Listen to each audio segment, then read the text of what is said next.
So at our time in Boston, the word that sort of sticks out for me through almost every session that I've been to is the B word, and I don't mean Boston, I mean brand.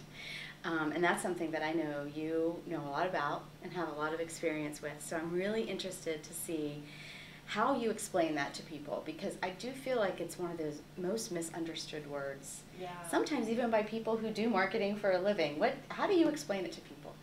Well, there are a lot of really complicated ways that you can explain it, but I think it's really actually very simple.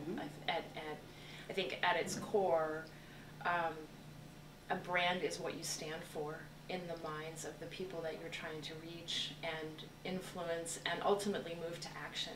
Because just standing for something without people actually being motivated to do something doesn't really get you very far. Right. So I don't think it's any more complicated than that, but it really is about your audience and understanding what you stand for. It's not something that you decide to do one day. It's really, especially in higher ed, where these institutions have been around for such a long time.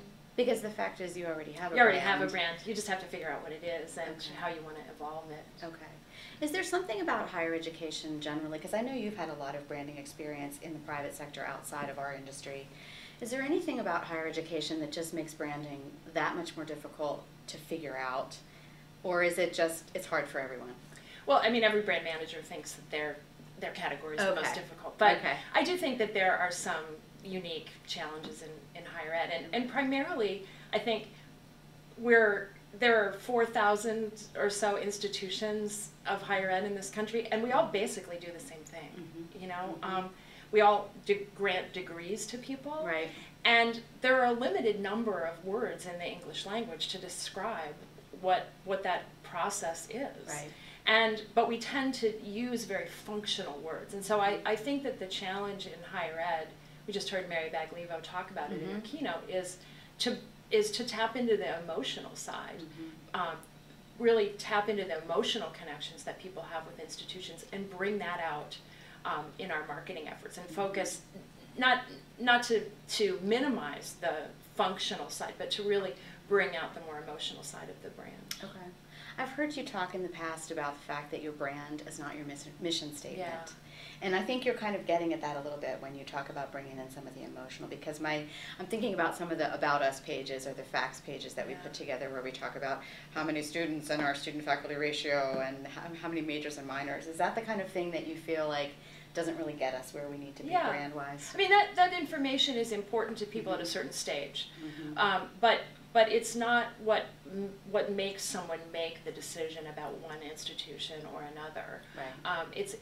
We've all experienced it ourselves and have seen it with our children. Those of us who have children have gone through it. That moment of fit, that's me. That's a very emotional thing. And it's difficult to describe, but it's not impossible to describe. What's a standout for you over these past? We've only been one full day of the conference. We have another full day ahead of us.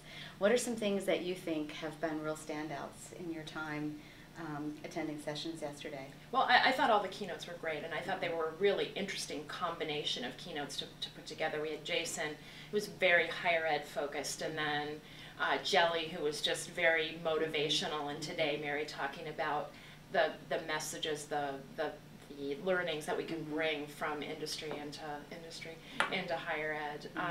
I attended the Mount Holyoke presentation yesterday, and I thought that was a great case study of really doing the work to understand what your brand stands for, and then bringing it to life in a very emotional kind of way.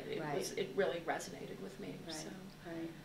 There are a lot of institutions who've done a lot of great branding work, but I think that as an industry we can go further, and I think that's a great opportunity. So what's your last bit of advice to somebody who's getting ready to start a project like this, where they're getting ready to either refine their brand or define their brand further? What are a couple of things that you would suggest to them? I mean, I think the first thing is that you have to go externally. You have to talk to the people who are in your target audiences, and because you may have hunches about what your brand is, but they're the ones that you have to tap into. It doesn't have to be really complicated, but you have to understand what they think, and then develop a brand framework that represents the reality of where you are, but is also aspirational, so moves the needle, and then and then identify ways to tap into that emotional side when it comes to implementing it. That's great advice. Thank you for that. Enjoy the rest of the conference. Thank you. You too. And it was great having a chat with you.